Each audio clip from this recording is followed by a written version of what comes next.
Hello all, welcome to law school. कहते हैं liberty is one of the most essential requirement of the common man and democracy can never be a police state, right. So ये बातों को ध्यान रखते हुए, और एक और बात, बेल नॉट जेल, तो ये सारी बातों को ध्यान में रखते हुए आज हम एक बहुत ही इंपॉर्टेंट जजमेंट करने जा रहे हैं, जो है सत्येंद्र कुमार अंतिल वर्सेस सीबीआई। इस आपकी पर्टिकुलर जजमेंट में सुप्रीम कोर्ट ने बहुत सारी गाइडलाइंस इशू करी हैं, जो कि आपकी बेल प्रोविजंस के लिए मैंडेटरी मानी जाएंगी। ठीक है, इस बेसिकली जजमेंट में आपका section 41, 41A of CrPC discuss करा गया, और इसके अलावा सेक्शन 170 की भी बात करी गई है। सेक्शन 170 ऑफ सीआरपीसी पहले भी डिस्कस कर चुकी है कोर्ट एक केस में, सिद्धार्थ कुमार वाले केस में वर्सेस स्टेट ऑफ यूपी। उसमें उन्होंने बताया था कि किन किन सर्कमस्टांसेस में कस्टडी जो है इसेंशियल है for the investigation. Otherwise custody का कहते हैं 170 सेक्शन में यही मतलब है mayor presence of the accused at the time of the investigation. But still court ने 4 पॉइंटर्स ऐसे ले करे थे कि हाँ, अगर आप हीनियस क्राइम है तब कस्टडी कर लो। दूसरा, जब आपको लग रहा है आपका जो अक्यूज्ड एब्सकॉन्ड कर जाएगा तब कर लो। थर्ड, जब वो आपकी बातें मतलब वो आपके साथ सहमत नहीं हो रहा और टाइमली इन्वेस्टिगेशन के लिए नहीं आ रहा तब कर लो। या फिर आपको लग रहा है कि एक्यूज्ड विटनेस को इन्फ्लुएंस कर देगा, ठीक है, ये नेसेसरी थिंग्स को देख के आप उस टाइम जो है एक्यूज्ड को कस्टडी में रख लो। अदरवाइज 170 सेक्शन की जो कहता है ये सेक्शन सिद्धार्थ कुमार वाले केस में, उसके लिए भी गाइडलाइंस दे दी गई थी। बट ये पर्टिकुलर केस में इस केस की भी बात करी हुई है, और 41 ने सेक्शन की बहुत ही अच्छे से इस केस में बताया कि कोर्ट को क्या क्या जो है प्रोविजंस फॉलो करनी चाहिए, सो दैट जो बेल का देने का सब सिस्टम है वो इजी हो जाए, राइट। देखो ये क्यों करा, क्योंकि क्यों है, इसका नेसेसिटी क्या थी, ये थी कि अंडर ट्रायल प्रिजनर्स जो हैं बहुत ही ज्यादा हो गए हैं जेल्स में रादर देन द कन्विक्टर्स। तो इस बात को देखते हुए सुप्रीम कोर्ट ने इस जजमेंट में ऐसी गाइडलाइंस पेश करी थी। तो हम देखते हैं क्या कहती है ये जजमेंट। पहले, ऑन जुलाई 11 डिवीजन बेंच मतलब 2 जजेस ऑफ सुप्रीम कोर्ट ने ये फैसला करा था, ठीक है। They lay down a fresh guidelines. Actually ये वर्ड क्यों है, पहले अक्टूबर लास्ट ईयर भी आई थी गाइडलाइंस, बट जुलाई 11 को इन्होंने बहुत ही अच्छे तरीके से पेश कर दी है। ये भी बोला है कि इसकी जो कॉपी है सारे कोर्ट्स में दी जाएगी, और हाई कोर्ट की ड्यूटी लगा दी है, वो देखेंगे कि क्या ये सारी गाइडलाइंस फॉलो हो रही है कि नहीं। और सबसे बढ़िया बात, इन्होंने ये बोल दिया है कि इंडिया को भी यूएसए की तरह अपना अलग से एक कानून बेल एक्ट का इनेक्ट कर लेना चाहिए, जिसमें सारी प्रोविजंस हो और बहुत ही इजी हो जाए बेल को समझने के लिए। क्योंकि कहीं पे भी सीआरपीसी में ना ट्रायल वर्ड वो कहते डिफाइन करा हुआ है, ना बेल वर्ड करा हुआ है। तो इन्होंने इसका भी बताया कि किसका ट्रायल कहते हैं आपका तब स्टार्ट होता है, इन्वेस्टिगेशन जब हो जाती है और कोर्ट में आपका केस आ जाता है, उसको ट्रायल बताया हुआ है इन्होंने, ठीक है। तो ये बेसिकली जो आपकी जजमेंट है वो बहुत ही इंपॉर्टेंट है, बहुत ही बढ़िया तरीके से इसको प्रेजेंट करा हुआ है। बट हम इसके इंपॉर्टेंट पॉइंटर्स आज समझेंगे कि ये बेसिकली आपकी जजमेंट क्या क्या रही है, ठीक है।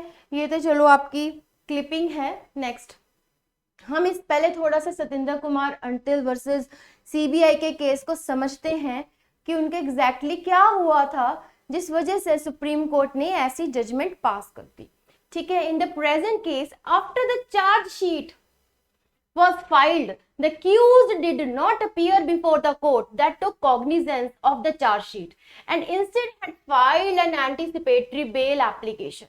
देखो बेसिकली इस केस में क्या है, जब कहते हैं आपकी इन्वेस्टिगेशन खत्म होती है और चार्जशीट फाइल हो जाती है, 41 और 41A के सेक्शन का मिसयूज कर लेते हैं या कह लो उनको समझ नहीं होती और वो एक्यूज्ड को कस्टडी में लेने की बात कर देते हैं, जिसके चक्कर में जो एक्यूज्ड को एंटीसिपेटरी बेल के लिए फाइल करना पड़ता है।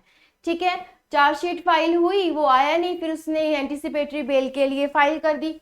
Due to his non-appearance, the anticipatory bail application was rejected and non-bailable warrants were issued. फिर उसकी NBW जो थे वो इश्यू हो गए थे। ठीक है, next, aggrieved by the rejection of his anticipatory bail application, special leave to appeal petition was filed before the Supreme Court, wherein the Apex Court asked for an explanation for the petitioner's unusual behavior of deliberately avoiding appearance and filing का anticipatory bail application। देखो यहां तक समझो, court ने पूछा आप वहां क्यों नहीं गए, आप एंटीसिपेटरी बेल फाइल करने क्यों चले गए? तो when there was no immediate apprehension for his arrest as he had not been arrested for the entire duration of the investigation। ये पॉइंट बहुत इंपॉर्टेंट है। इस बेसिकली इस पॉइंट के ऊपर जो जजेस ने कंटेस्ट करा और एडवोकेट से पूछा दोनों साइड्स के कि क्या बात हो गई कि वो एंटीसिपेटरी बेल लेने चले गया जबकि कोई एप्रीहेंशन तो है ही नहीं कि उसकी अरेस्ट होगी आफ्टर द चार्जशीट। ठीक है, फिर उन्होंने ये भी बोला कि उसकी इंटायर ड्यूरेशन ऑफ इन्वेस्टिगेशन में तो कोई अरेस्ट हुई नहीं, उसकी कोई कस्टडी में रखा नहीं गया। Then why the accused had filed for an anticipatory bail when there was no need for that। ठीक है, तो इसके लिए क्या कहते हैं council, for the accused stated that as a matter of routine by the lower courts, once the charge sheet is filed, the accused is arrested by the investigating officers or sent to the custody by the courts themselves, even if a person is not arrested during the investigation. Thus, he was constrained to defy the summon and apply for anticipatory bail। तो उनके council ने ये कहा कि lower courts में ये आजकल ऐसे ही चलता है, जब चार्जशीट फाइल हो जाती है, ठीक है, उसकी नो डाउट इन्वेस्टिगेशन के दौरान कोई भी उसकी जो है अरेस्ट नहीं हुई थी, उसको किसी भी कस्टडी में नहीं रखा गया था, बट फिर भी क्या करते हैं, जब चार्जशीट फाइल हो जाती है, जो ऑफिसर्स होते हैं इन्वॉल्व वो उसको कस्टडी में रख लेते हैं या कोर्ट को बोल देते हैं। ठीक है, और इससे सबसे बचने के लिए कि उनके घर सम्मन ना आ जाए, तो इस सब के बचने के लिए वो एंटीसिपेटरी बेल को फाइल कर देते हैं। तो ये बात जब हुई, देन सुप्रीम कोर्ट फाउंड, पता लगा उनको कि ये सब हो रहा है जबकि इस सब की तो जरूरत ही नहीं है।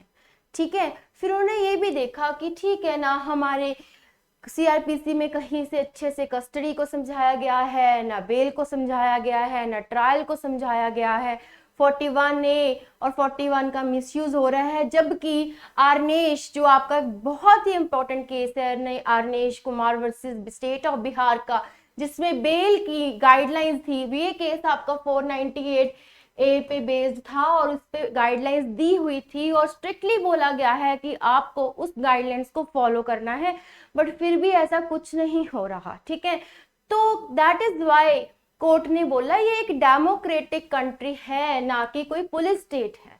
सो ये बहुत ही इंपॉर्टेंट है कि अगर हम इस मैटर में इंटरवीन करें और कुछ ऐसी गाइडलाइंस दें जो कि सब स्टेट्स को बोल दिया है फॉलो करने के लिए। तो देखते हैं पहले what are the guidelines. In the case of Arnesh Kumar, the Apex Court had rightly observed that arrest brings humiliation, curtails freedom and cascades forever। ठीक है, आपको भी पता है जब आप एक बार ये किसी अंडर ट्रायल को, प्रिजनर को भेज देते हैं हम प्रिजन में, तो क्या होता है, उसके क्या ड्रॉबैक्स हैं, वो थोड़ा सा आदी हो जाता है। तो कोर्ट कह रही है हमने वो सारी बातों को खत्म करना है। ठीक है, तो नेक्स्ट पॉइंट क्या था, with regard to the Satinder Kumar Antil case, the court has issued specific directions and has also called for a compliance report. ठीक है, उसके बाद देखो अभी सिर्फ दिल्ली गवर्नमेंट ने है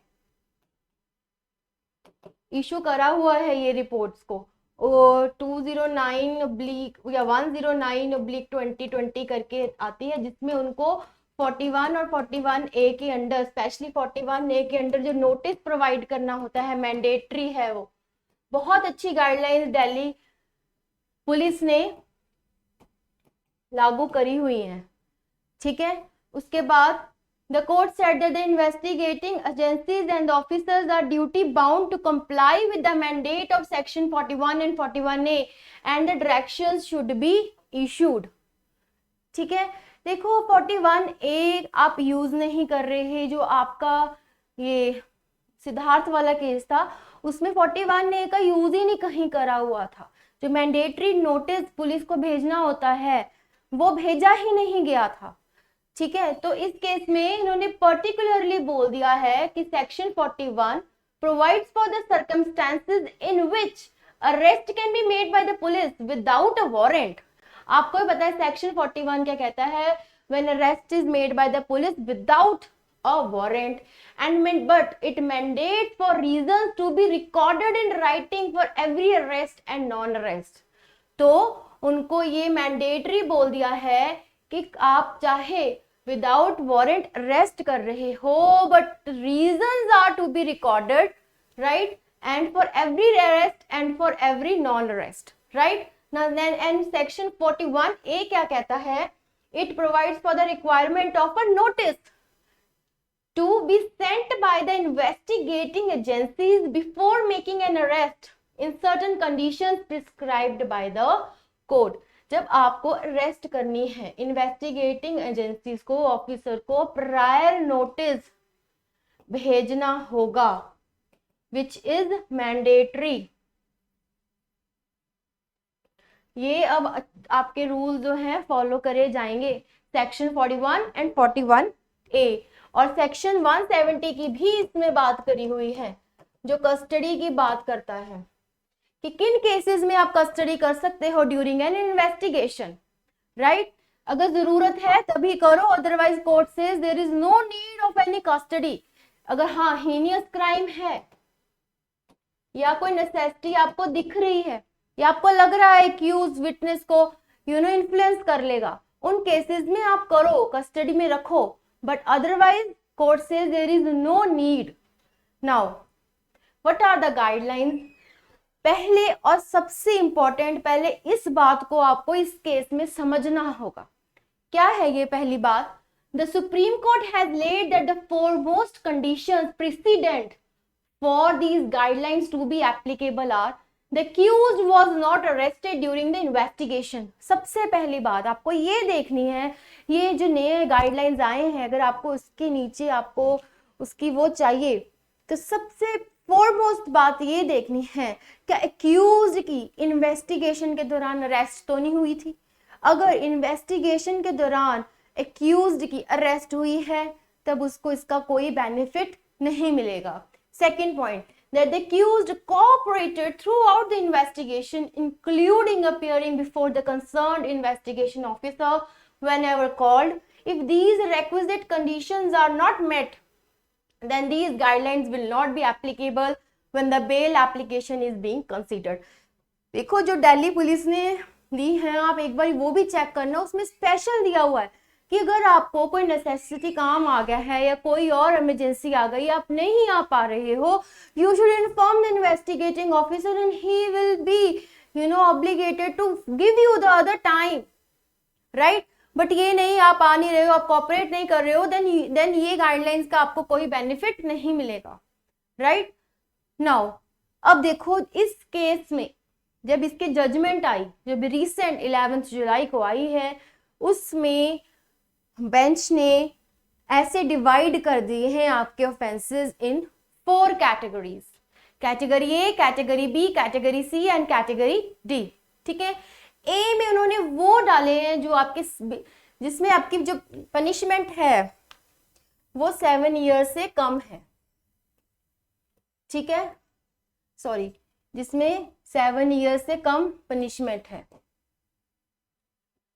means offenses punishable with the imprisonment of 7 years or less, means less heinous crimes. Now ये offenses which are punishable with the death or life imprisonment or imprisonment of more than 7 years, ठीक है। इसमें 3 point cover हो गए हैं, 7 years और more, then life imprisonment and death penalty. Basically it talks about the heinous crimes. और C category में आपके स्पेशल ऑफेंसेस आ जाते हैं. ये ऑफेंसेस क्या हैं जो स्पेशल एक्ट्स के अंडर पनिशेबल होते हैं. आपका एनडीपीएस एक्ट आ गया, फिर ये आपका prevention of money laundering act आ गया, अनलॉफुल एक्टिविटीज प्रिवेंशन एक्ट आ गया, कंपनीज एक्ट आ गया. देखो आप अपने एलएलबी में कंपनीज एक्ट तो पढ़ोगे, ये आप जब अपनी फर्दर एलएलएम करोगे तब इंपॉर्टेंट होते हैं, तब आपको ये वाले करवाए जाते हैं, money laundering, unlawful activities. But because these are covered under the special act, इनकी प्रोविजंस अलग होती हैं, इनकी पनिशमेंट्स भी अलग तरीके की होती हैं, दैट्स वाई. उसके बाद अब वो वाले ऑफेंसेस आ गए जो आपके स्पेशल ऑफेंसेस में कवर नहीं करे जाएंगे. इकोनॉमिक ऑफेंसेस को उन्होंने कैटेगरी डी में डाल दिया है, which will not be covered by the special act, तो वो इसमें कैटेगरी डी में डाल दी. ठीक है. अब हम चलते हैं और पढ़ते हैं कि गाइडलाइंस कैटेगरी ए के बारे में क्या कह रही है. कहते हैं after the chargesheet is filed और the cognizance of the complaint has been taken as the case may be, police cases और complaint cases, court will first issue an ordinary summon. पहला इंस्टेंस पे आपको ऑर्डिनरी समन आएगा. After the service of the summon, if the accused does not appear, then an available warrant for physical appearance may be issued. But still, फिर भी वो नहीं आया, then non-bailable warrant will be issued. देखो पहले आपका summon, फिर simple warrant, फिर उसके बाद non-bailable warrant आपका इशू होगा. ऐसे कोर्ट ने अब स्टेप्स लगाए. ठीक है. कैटेगरी ए कौन से हैं? When punishment is less than 7 years, right? उसके बाद if however the accused moves an application before the non-bailable warrant is executed with the undertaking in the application that the accused will appear physically on the next date of hearing, then the court may cancel the NBW or convert it into either a bailable warrant or a summon and insistence on a physical appearance. देखो इतनी अब इसमें आपको relaxation मिल गई है.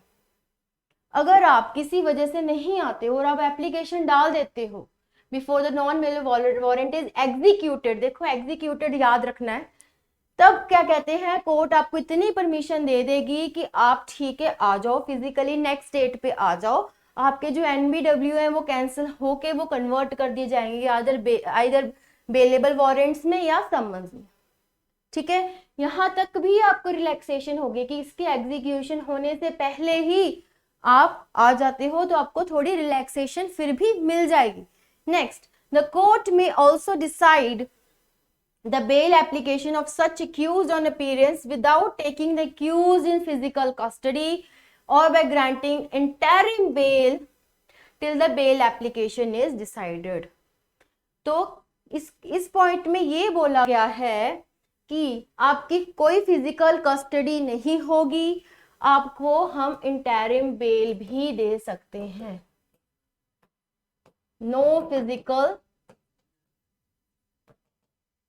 Custody will be there. तो इस case में बेसिकली इंटरिम बेल की बात भी करी हुई है. ठीक है. कैटेगरी ए के पॉइंटर्स आपको समझ आ गए. अब हम चलते हैं नेक्स्ट कैटेगरी पे, category B and D. B में क्या था? Death, life imprisonment and more than 7 years of punishment. और डी में हमने इकोनॉमिक ऑफेंसेस की बात करनी है. On appearance of the accused in the court pursuant to any process issued, the bail application of the accused is to be decided on merits. तो इस case में कोर्ट ने क्या कहा, अगर आपके पास इन केसेस के रिलेटेड आती है बेल एप्लीकेशन तो उसको मेरिट्स पे डिसाइड कर दो. ठीक है. उसके बाद जो सी है आपके स्पेशल एक्ट के तहत जो आपके आते हैं उसमें क्या बोला इसमें भी बेसिकली मेरिट्स पे ही डिसाइड करने को बोला हुआ है. The same condition is that for the category B and D along with additional condition that is after the appearance of the accused in court the bail application is to be decided on merits and in compliance of the specific condition provisions of bail. मैंने बोला ना इस सब acts की सब provisions अलग होती हैं. तो इस केस में जो सी कैटेगरी है उसमें क्या बोला उन्होंने, सबसे पहली बात कि जब उसकी अपीयरेंस हो जाएगी एक्यूज्ड की कोर्ट में, फिर उसकी जो बेल एप्लीकेशन है डिसाइड कर दो मेरिट्स पे, बेल देनी है कि नहीं देनी है. उसके बाद वो भी आप देखो, it should be in compliance of the specific conditions which are mentioned in that particular special act. Right now non cooperation of accused और एक्सीजेंसी सिचुएशंस, ये पॉइंट हमने तो पढ़ा है क्योंकि आपको पता है गाइडलाइन का फर्स्ट प्रोवाइजो, फर्स्ट बात क्या कहता है, आप आ रहे हो, आप कॉपरेशन कर रहे हो इन्वेस्टिगेशन में कि नहीं कर रहे, वो पॉइंट देखा जाएगा. दूसरा क्या देखा जाएगा कि आपकी कोई अरेस्ट तो नहीं हुई ड्यूरिंग द इन्वेस्टिगेशन. तो हमने अब इस बात को समझना है, non cooperation of accused. The above issued guidance will not give benefit to the accused in the following situations. Situations where the accused did not cooperate in the investigation, nor appeared before the investigation officers, nor answered the summons. Or situations where the court feels that the judicial custody is necessary for the completion of trial, or where further investigation including a possible recovery is required. देखो मैं ये आपका जो special acts होते हैं, आप अगर court जाओगे आप देखोगे जो एनडीपीएस के आपके मोस्टली बेल के जब आते हैं मैटर्स, तो उसमें आपको कस्टडी में ही रख लिया जाता है. तो इन्होंने यही बात करी है कि जो सिचुएशन जहां कोर्ट को लगा कि आपको जुडिशियल कस्टडी में हमने रखना है तो वो रखेंगे, because that is a necessity.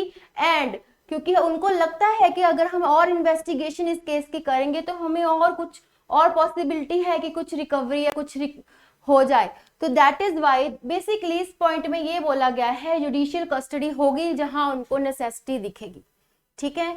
और दूसरा, अगर आप नहीं कोऑपरेट कर रहे हो, समन्स भी आंसर नहीं कर रहे हो, तो आपको इसका कोई बेनिफिट है वो नहीं मिलेगा. उसके बाद इंटरिम बेल, हमने इंटरिम बेल की बात करी है, किसमें करी है, कैटेगरी ए में करी है. तो उसको भी समझते हैं कि इंटरिम बेल यहाँ क्या कह रही है. While the court is considering the bail application of the accused charged with offense of any of the above categories, the court is empowered to grant interim bail by taking into considerations of the accused during the investigation where his arrest was not warranted, but the ultimate bail application is to be considered as per the specific guidelines issue. Basically आपको बस ये बात देखनी है कि अब इसमें court ने आपको इंटरिम बेल की भी प्रोविजन दी है. राइट वो भी आपका डिसाइड हो जाएगा जैसे जैसे आपका केस इन्वेस्टिगेट हुआ है, उस अकॉर्डिंग मेरिट्स पे वो डिसाइड करके आपको इंटरिम बेल भी दे सकते हैं. नाउ ये कुछ इंपॉर्टेंट गाइडलाइंस हैं जिसके अलावा आई हैं इस केस में, हम थोड़ा देखते हैं इनको. सबसे पहली बात तो यही कह रहे हैं कि गवर्नमेंट ऑफ इंडिया को एक इनेक्टमेंट करनी होगी बेल एक्ट की, जैसे कि यूएस में है, to streamline the grant of bell.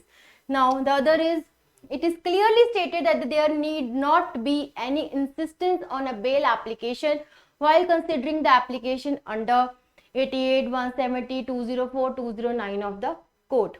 Now, the court said that there needs to be strict compliance of the mandate laid down in the judgment of this court in Siddharth. वही Siddharth versus state of UP section 170 की इसमें बात करी गई है custody की. It is clear that direction of the court that bail application ought to be disposed of within a period of 2 weeks, except if the provisions mandate otherwise, the exception being an intervening application. तो 2 weeks का time period जो है इनको दिया हुआ है. The court also said that applications for anticipatory bail are expected to be disposed of within a period of 6 weeks. इतना workload है, that is why ये इन्होंने टाइम पीरियड भी बता दिया है, इतने टाइम में ये करो, इतने टाइम में ये फिनिश करो. उसके बाद the high courts have been directed by the apex court to identify under trial prisoners who cannot comply with the bail conditions. This is also very important point because इस case में court ने high court को भी direction दे दी है कि वो identify करें कि अंडर ट्रायल प्रिजनर्स कौन कौन हैं जो बेल कंडीशंस के साथ कंप्लाई नहीं कर सके, बिकॉज वो कह रहे इतना लोड हो गया है प्रिजनर्स में, अंडर ट्रायल प्रिजनर्स का ही rather than the convicters, and we have to reduce that. So ये सारी बातों को देख के ये जजमेंट आपकी आई है जिसमें आपको बेसिकली यही फोकस करा हुआ है कि स्ट्रिक्ट कॉम्प्लियंस फॉलो करना पड़ेगा मैंडेट का. दैट इज आपको 41 सेक्शन 41A 170 ये सब देखना पड़ेगा. लेस देन 7 इयर्स हैं तो समन्स भेजो, फिर वारंट्स भेजो, फिर NBW भेजो. और NBW भी जब आप भेज देते हो और वो एग्जीक्यूट नहीं हुए या वो अपीयर कर जाता है, उस पर भी आपको क्या है कोर्ट रिलैक्सेशन दे रही है. आपके NBW जो है कन्वर्ट होके बेलेबल वारंट या समन में भी कन्वर्ट कर रहे हैं और कोई इंटरिम जो बेल है उसकी भी प्रोविजन दी है कोर्ट ने. तो आपको बेसिकली इस केस में ये समझना है कि आपकी कैटेगरीज डिवाइड हो गई हैं ABCD करके. इसमें लेस देन 7 इयर्स, इसमें 7 years more, life imprisonment and death, इसमें स्पेशल एक्ट्स में की बात करी गई है और इसमें इकोनॉमिक ऑफेंसेस की बात करी गई है. ये तो उसकी तो गाइडलाइंस आपने देख ली. क्या है समन, W and non available warrant, इसको मेरिट्स पे डिसाइड करना है, इसको भी मेरिट्स पे डिसाइड करना है बेल को. और स्पेशल एक्ट में इसकी जो है मैंडेटरी विजिट मतलब आना चाहिए वो कोर्ट में और उसके बाद मेरिट्स पे केस को डिसाइड करना है. एंड देन एक क्या और एक्स्ट्रा आपको इंटरिम बेल दी गई है एक. और इन सबसे पहले आपको क्या बताया गया है कि इन्वेस्टिगेशन के दौरान यू वर प्रेजेंट देयर, ठीक है, आपने कोऑपरेट करा, वेल एंड गुड. नहीं करा आपको इसका कोई बेनिफिट नहीं मिलेगा और आपकी कोई रेस्ट तो नहीं हुई है, अगर रेस्ट हुई है फिर भी आपको इसका जो है बेनिफिट नहीं दिया जाएगा. So that's all in today's lecture. I hope आपको ये जजमेंट अच्छे से क्लियर हो गई है because this is the new bail laws and these laws will be followed from now. So thank you so very much.